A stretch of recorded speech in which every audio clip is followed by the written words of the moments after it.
On sait tous qu'on va mourir un jour, mais qui en tient compte dans sa vie quotidienne? Bonjour tout le monde. Aujourd'hui, c'est ma toute première vidéo. Et j'ai envie de vous lire un texte que j'ai écrit il y a déjà quelques temps. Alors je l'ai écrit il y a 2-3 semaines. Ouais, même plus que ça, 2-3 mois plutôt. Ça passe vite. Bien dans le thème. Et ça s'appelle la notion du temps qui passe.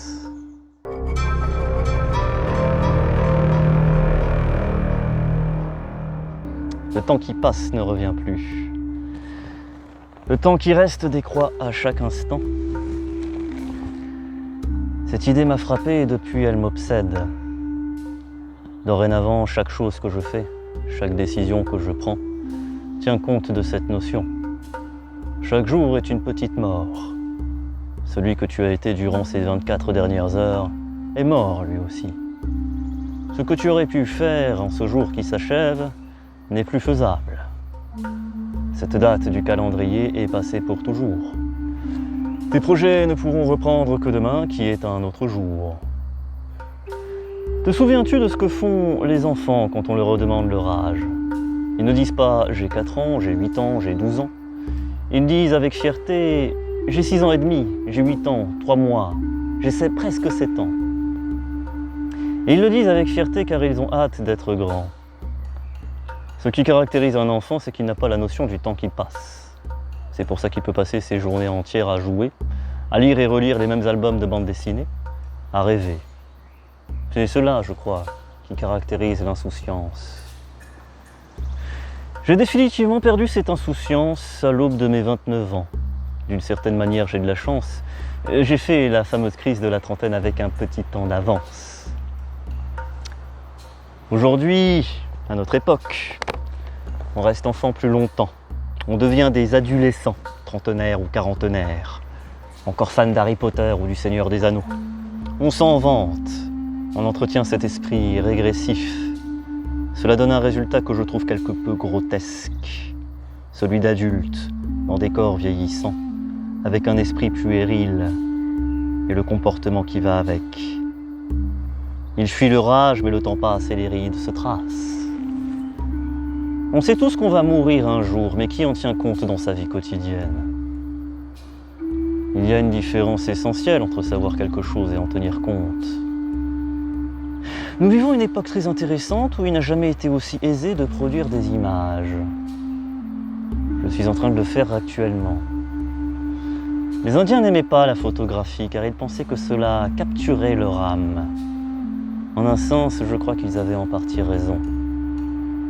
Lorsque tu prends une photo de toi, ce toi sur la photo n'est déjà plus toi. Il est celui que tu étais au moment du flash. Et plus le temps passe, plus l'écart entre ce que tu es présentement et ce que tu as figé sur ta photo se creuse.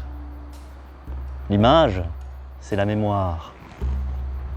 La mémoire que tu as dans la tête s'effiloche avec le temps. Elle est imprécise et perd en netteté. Mais une photo ou une vidéo en 4K, c'est une mémoire plutôt fiable. Autrefois, obtenir un portrait de soi était une rareté. Un buste en marbre ou un tableau de maître, ça ne se fait pas en une pression de l'index. C'est un procédé long, fastidieux, coûteux. Le résultat était une pièce unique, par conséquent précieuse au point qu'on se la transmette de génération en génération, et puis éventuellement qu'on l'expose dans un musée, lorsque les héritiers n'en veulent plus. Et ceux qui n'avaient pas la richesse nécessaire pour s'offrir un portrait, sans doute perdaient-ils plus aisément cette mémoire. La mémoire de ce qu'ils avaient été jadis et de ce à quoi ils avaient pu ressembler. Ne leur restait alors que le présent et un reliquat de futur qui font seconde après seconde, respiration après respiration. Pleures-tu autant sur ta jeunesse quand tu ne sais même plus à quoi tu ressemblais? Pour nos grands-parents, les photos étaient encore plutôt rares. Les albums de photos précieusement conservés et rangés dans la bibliothèque familiale, ressortis avec émotion le jour des anniversaires ou les soirs de Noël. On pouvait être surpris alors de voir le papy sans ses cheveux blancs et la mamie avec un visage radieux de jeune femme. À ce titre, avoir autant de possibilités de se figer en images de nos jours, c'est peut-être un cadeau empoisonné. Le contraste peut être cruel. Celui que tu es devenu vaut-il plus que celui que tu étais? Tes espoirs ont-ils été réalisés ou déçus? As-tu encore des rêves? As-tu bien vécu? Et, plus important encore, que comptes-tu faire de ce qu'il te reste à vivre? Aujourd'hui, quand je regarde le garçon que j'étais, je me vois presque comme un autre. J'éprouve de la tendresse pour ce garçon devenu jeune homme puis adulte, et je ressens comme un pincement au cœur. Je veux que vivent les rêves et les ambitions de l'enfant que j'ai été. Mon aventure a déjà 30 ans et j'avais écrit qu'elle ne fait que commencer, en réalité elle est déjà bien entamée. Au moment où j'ai écrit ce texte, j'avais 29 ans et 9 mois, j'en ai maintenant 30 au moment où je vous le lis. C'est assez, je crois, pour me lancer en vidéo. Si vous voulez m'accompagner, à une prochaine fois.